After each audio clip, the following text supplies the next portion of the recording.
For years, fans have wondered about the real story behind Demi Moore and Ashton Kutcher's high-profile relationship. They seemed like the ultimate Hollywood couple, despite their 15-year age gap, but behind the scenes, things weren't as perfect as they appeared. Now, Moore is finally breaking her silence, revealing details about their marriage that no one saw coming. What really happened between them? How did their love story take such a dramatic turn? And why is Kutcher so frustrated about what she's saying now? From the highs of their whirlwind romance to the painful truth behind their split, Moore is sharing it all. But not everyone is happy about it. As new revelations come to light, one thing is clear: there's a lot more to their story than anyone realized. Buckle up, because this Hollywood breakup just got a whole lot more interesting. From troubled beginnings to Hollywood's rising star, Demi Moore's journey to Hollywood stardom wasn't easy. Before she became a household name, she faced a turbulent childhood, frequent relocations, and personal struggles. But through determination and resilience, she carved her path into the entertainment industry and quickly became one of the most talked-about actresses of her generation. Demi Moore was born Demetria Jean Gines on November 11, 1962, in Roswell, New Mexico. Her early life was far from stable. Her mother, Virginia King, and her stepfather, Danny Gines, had a volatile relationship filled with frequent moves, financial difficulties, and emotional instability. Moore's biological father, Charles Harmon, left before she was even born. Danny, the man she knew as her father, had trouble holding down a job, which meant the family was constantly on the move, never staying in one place for too long. By the time Moore was a teenager, she had already moved more than 30 times. Her family bounced around between New Mexico, Pennsylvania, and Ohio, often struggling to make ends meet. The instability made it difficult for her to form lasting friendships or feel a sense of home. On top of that, her home life was filled with dysfunction. Her parents drank heavily, and their fights could turn violent. At 15, Moore experienced one of the most traumatic events of her life, when she was raped by a man who later implied that her mother may have had a role in setting it up. This experience haunted her for years, shaping her sense of self-worth and trust. At just 16 years old, Moore dropped out of Fairfax High School in Los Angeles and set her sights on acting. She married musician Freddie Moore in 1980, even taking his last name, which she would keep long after their divorce. During this time, she worked as a pin-up model, took acting classes, and did small gigs to support herself. It wasn't glamorous, but she was determined to make it work. Moore's big break came when she landed the role of Jackie Templeton, a feisty journalist on the soap opera General Hospital. At just 18 years old, she quickly gained recognition, with audiences drawn to her confidence and striking looks. This role gave her a taste of fame and financial stability, something she had never experienced before. It wasn't long before Hollywood took notice of her star potential. After her soap opera success, Moore began landing small roles in films and television. She appeared in low-budget teen comedies like Parasite, 1982, and Young Doctors in Love, 1982. These weren't blockbuster hits, but they helped her build her resume and gain experience in front of the camera. Around this time, she also started hanging out with the Brat Pack, a group of up-and-coming young actors who would dominate Hollywood in the 1980s. While Moore's career was on the rise, her personal life was spiraling out of control. In 1984, she landed a role in Blame It on Rio, a romantic comedy filmed in Brazil. But behind the scenes, she was struggling with a serious cocaine addiction. The Hollywood lifestyle had caught up with her. Partying, late nights, and substance abuse became part of her routine. Moore later revealed that during this time, she was using so much cocaine that she nearly burned a hole through her nostrils. She was consuming 1/8 of an ounce of cocaine every 2 days, a habit that left her physically and emotionally drained. She was in deep, but at the time, she didn't see a way out. By 1985, Moore's addiction was affecting her work.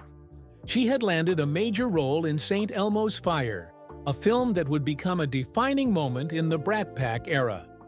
However, before filming even began, director Joel Schumacher and the film's producers noticed her erratic behavior and fired her due to her drug problem. This was a wake-up call for Moore. Painful past, the physical abuse she endured. Demi Moore's life has been filled with incredible highs and devastating lows. But one of the darkest moments she ever faced happened when she was just 15 years old. In her 2019 memoir, Inside Out, Moore opened up about a traumatic experience that haunted her for decades. Growing up, Moore had anything but a stable home life. Her mother, Virginia King, and her stepfather, Danny Gines, had a tumultuous relationship, often moving from town to town and struggling with financial issues. Moore's childhood was filled with instability, neglect, and exposure to substance abuse. By the time she was a teenager, she had already been forced to grow up fast, often taking care of herself when her parents couldn't or wouldn't. At 15, Moore was living alone with her mother after her parents had separated.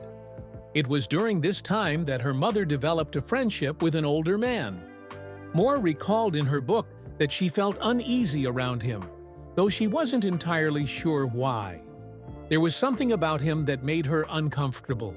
In 2019, Demi Moore said she was physically abused at 15 by her landlord, Basil Dumas, who was 49 at the time. Dumas claimed he paid Moore's mother to get access to her to harm her. But Moore said she wasn't sure if that was true. One day, when Moore returned home, she found the man inside the apartment. What happened next changed her life forever. According to her memoir, the man raped her. But the horror didn't end there. After the assault, the man reportedly asked her a chilling question. How does it feel to be whored out for $500? Moore was left shattered, confused, and deeply ashamed. The idea that her mother may have actually allowed this man access to her in exchange for money was something she struggled to process. Did her mother really sell her out? Or was the man simply being cruel? The trauma of that experience had a lasting impact on Moore. It shaped the way she saw herself and influenced many of the choices she made as she grew older. She developed a complicated relationship with love, trust, and self-worth. She sought validation in relationships, struggled with addiction, and had difficulty setting boundaries. Battle with addiction during St. Elmo's Fire. In 1985, Demi Moore's life took a major turn when she got sober after a tough battle with addiction. At just 22 years old, she was already making a name for herself in Hollywood. But behind the scenes, things weren't as glamorous as they seemed. Her partying lifestyle and struggles with substance abuse were spiraling out of control. It wasn't until St. Elmo's Fire director Joel Schumacher and the film's producers intervened that Moore finally faced the reality of her addiction. Moore's rise in Hollywood happened quickly. After landing a role on General Hospital in 1981, she became a young star with opportunities coming her way. She then moved on to film roles, including Blame It on Rio, 1984, where she was introduced to a party-heavy lifestyle. The fast-paced world of fame, combined with Hollywood's culture of excess, led her to alcohol and drugs, particularly cocaine. By the time she was cast in St. Elmo's Fire, her struggles were becoming more apparent. The Brat Pack film was expected to be a defining moment in her career, but there was one major problem. Her addiction was threatening to derail everything.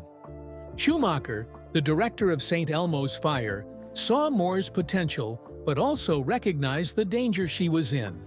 He, along with the film's producers, decided to give her an ultimatum: get sober or lose the role.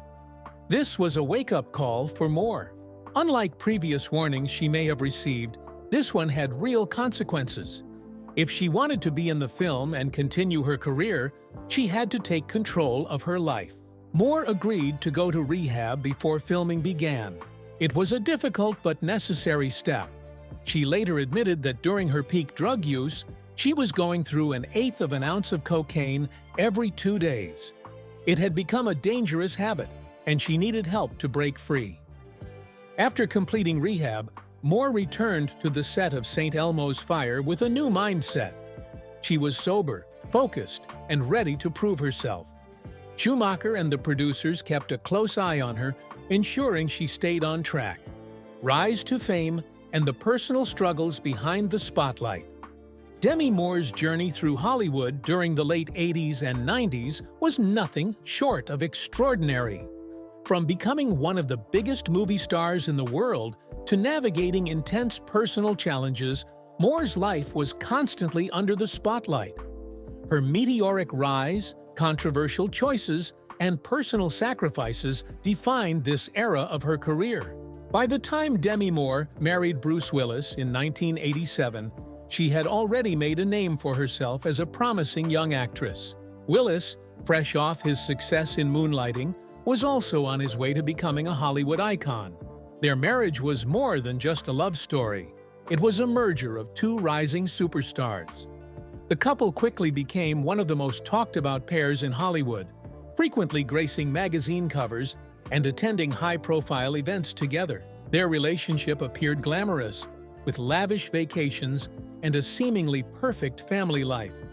They welcomed 3 daughters, Rumor, Scout, and Tallulah, further cementing their status as Hollywood royalty. However, beneath the surface, the pressures of fame and their demanding careers would later take a toll on their marriage. Demi Moore met Bruce Willis in 1987 at the premiere of the movie Stakeout, which starred her then-fiancé, Emilio Estevez. Sparks flew instantly between her and Bruce, and within just 4 months, they were married. Their wedding took place in Las Vegas at the Golden Nugget Hotel in November 1987, followed by a more formal ceremony later that year. Not long after their wedding, Demi and Bruce started a family. They welcomed their first daughter, Rumor, in 1988, followed by Scout in 1991 and Tallulah in 1994. Despite their busy careers, they prioritized family life. They moved to Idaho to raise their children away from the constant paparazzi, creating a quieter, more grounded lifestyle. As much as they tried to balance their careers and family, the pressures of fame eventually took a toll. Bruce was often away filming action-packed blockbusters, while Demi was making her own mark in the industry. Rumors of tension started surfacing, with reports that Bruce wasn't fully comfortable with Demi's rising status as one of Hollywood's highest-paid actresses. By the late 90s, their marriage had started to unravel. In 1998, Demi and Bruce announced their separation, and their divorce was finalized in 2000. The split was heartbreaking for both of them, but they handled it with grace, choosing to remain friends and co-parent their daughters with love and respect. If there was one film that launched Demi Moore into the stratosphere of Hollywood superstardom, it was Ghost. Starring alongside Patrick Swayze and Whoopi Goldberg, Moore played Molly Jensen, a woman grieving the loss of her murdered boyfriend. The film became a massive box office success, grossing over $500 million worldwide and earning widespread acclaim. One of the most memorable moments from Ghost, and in movie history, is the famous pottery scene, set to the song Unchained Melody.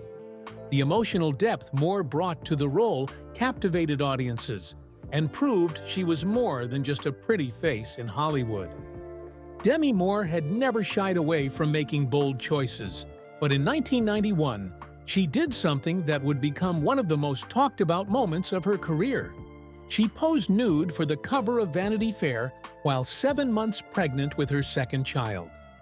Photographed by Annie Leibovitz, the image was groundbreaking, challenging the way society viewed pregnancy and female bodies. Some hailed it as a feminist statement, while others criticized it as too provocative. Looking back, Moore saw it as an empowering moment.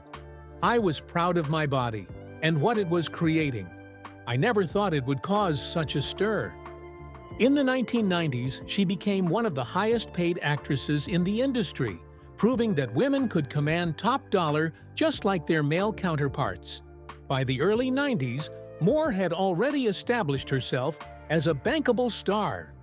With the hits like Ghost, 1990, and A Few Good Men, 1992, she had shown she could deliver box office success. But it was Indecent Proposal, 1993, that really changed the game. The film, where she played a woman offered $1 million for one night with a wealthy stranger, was a massive hit, grossing over $266 million worldwide. This success put Moore in a position to start demanding bigger paychecks. In 1996, Moore made history when she starred in Striptease. The film might have been met with mixed reviews, but one thing was undeniable. Demi Moore got paid. She earned a record-breaking $12.5 million for the role, making her the highest-paid actress in Hollywood at the time. In 1997, she took on another physically demanding role in G.I. Jane, where she famously shaved her head to play a Navy SEAL trainee. The film didn't become a box office juggernaut, but her dedication to the role once again proved her commitment to her craft. However, after G.I. Jane, her career started to slow down, and she took a step back from Hollywood for a while. While the dedication was impressive, G.I. Jane didn't perform as well as expected at the box office. Critics were divided, and some audiences weren't ready to see Moore in such a tough, action-driven role. Though the film later gained cult status, it was considered a career setback at the time. Despite this, Moore stood by her choices. "I wanted to prove that women could be just as tough as men," she later reflected. By the late 90s, Moore made an unexpected decision. She stepped away from Hollywood and moved to Idaho to focus on raising her 3 daughters. The constant media attention, career pressures, and personal struggles had taken their toll. Her marriage to Bruce Willis also ended during this time. The couple announced their separation in 1998 and finalized their divorce in 2000. Despite their split, they remained amicable co-parents, a rarity in Hollywood. Ashton Kutcher, being in the picture. After taking a break from Hollywood, she made a powerful comeback, fell deeply in love with a man 15 years younger, and faced some of the most challenging moments of her life. This period of her life saw both professional highs and emotional lows, ultimately shaping the woman she is today. By 2003, Demi Moore had already lived through multiple career peaks and personal transformations. But nothing prepared her for what happened when she met Ashton Kutcher. The two first crossed paths at a casual gathering in a New York hotel, and from the moment they started talking, Moore felt an undeniable connection. She later described their first meeting as magnetic, saying it was like nobody else was in the room. Despite their 15-year age difference, Moore was swept away by Kutcher's energy, humor, and affection. She found herself reliving a youth she felt she had missed, describing her relationship as a chance to experience young love in a way she never had before. The age gap, however, quickly became a hot topic in the media, with the public raising eyebrows over their unexpected pairing. After 2 years of dating, Moore and Kutcher tied the knot in a lavish ceremony in 2005. The wedding was attended by Hollywood A-listers, including Moore's ex-husband, Bruce Willis, with whom she maintained a strong co-parenting relationship. Moore, who was already a mother to 3 daughters, embraced her new life with Kutcher, who seamlessly stepped into the role of stepfather. Their public appearances showcased a couple deeply in love, often laughing together and showing playful affection. But despite the picture-perfect moments, cracks in their marriage would soon start to show. While Moore and Kutcher appeared happy, their relationship remained under intense public scrutiny. Many questioned how a man in his late 20s would handle the responsibilities of being a stepfather and a husband to a woman who was already a Hollywood veteran.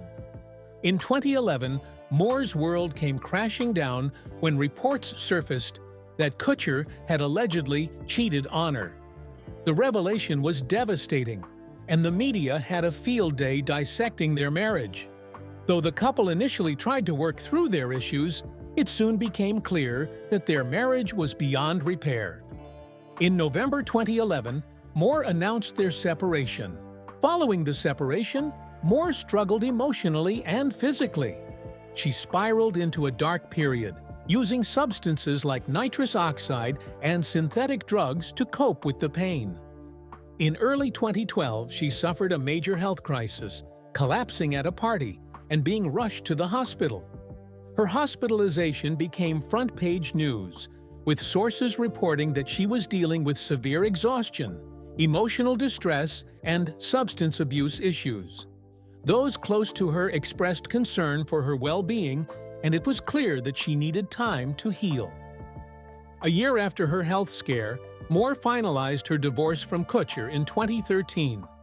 The process had been long and emotionally draining, but it was a necessary step for her to move forward.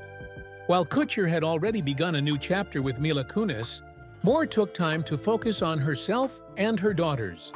Mother and daughter rift. Demi Moore has been through many ups and downs in her personal life, but one of the most painful experiences for her was her estrangement from her youngest daughter, Tallulah Willis. For 3 years, the two were completely out of touch, and the reason behind it was Moore's struggles with substance abuse and her emotional spiral after her split from Ashton Kutcher. Tallulah, the youngest daughter of Demi Moore and Bruce Willis, has always been open about her personal struggles, including her battle with body dysmorphia and eating disorders. However, in 2014, she revealed something deeply personal. She hadn't spoken to her mother for 3 years. The reason? She couldn't handle Moore's erratic behavior, which had worsened following her breakup with Kutcher in 2011. For Tallulah, watching her mother fall apart was heartbreaking. She described how Moore's pain over the failed marriage led her to self-destructive habits, including substance abuse and emotional withdrawal.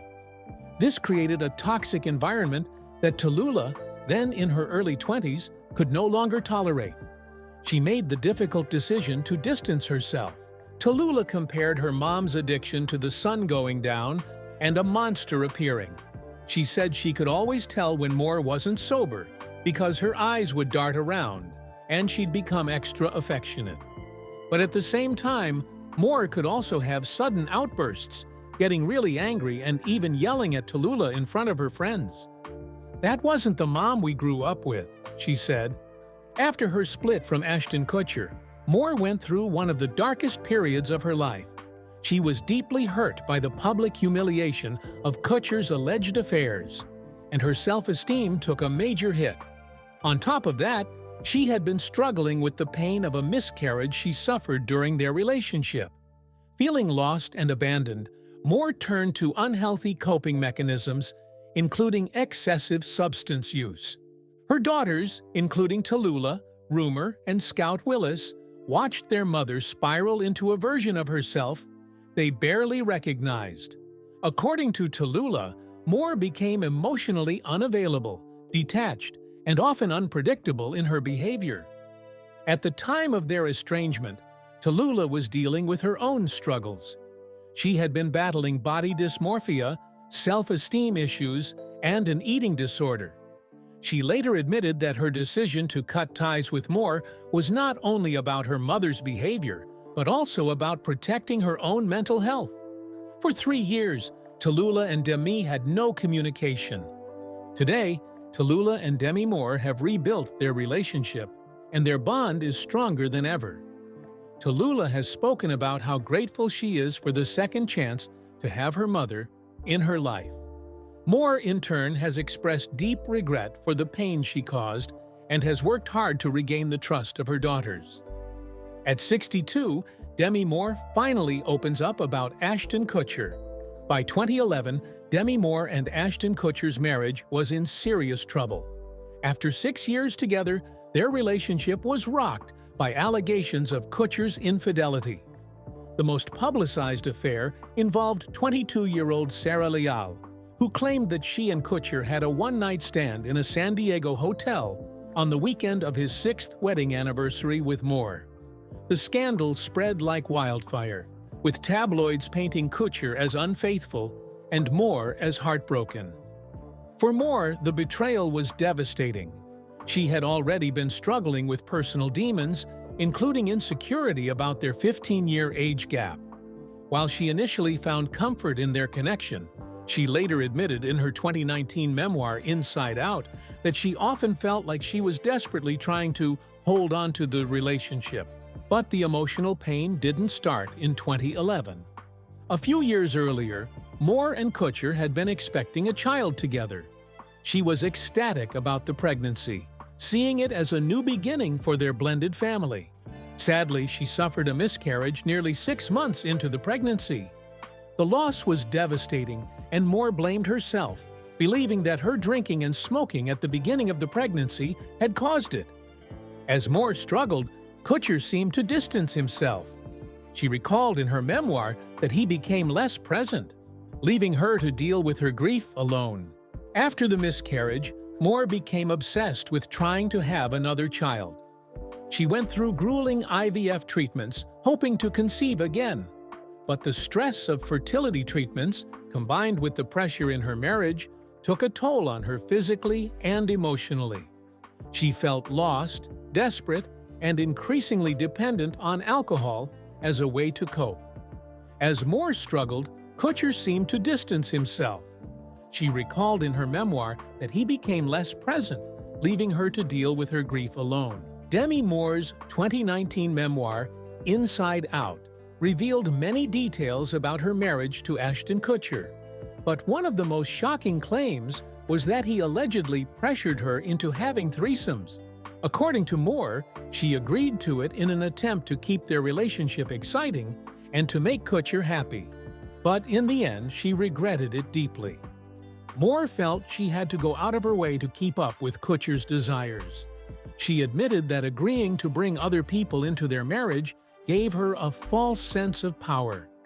In reality, it only made things worse. She later realized it was a mistake and felt like she had compromised her own values. Moore believed that opening up their marriage blurred boundaries in a way that wasn't healthy. In Inside Out, she reflected on how it may have contributed to Kutcher's alleged infidelity.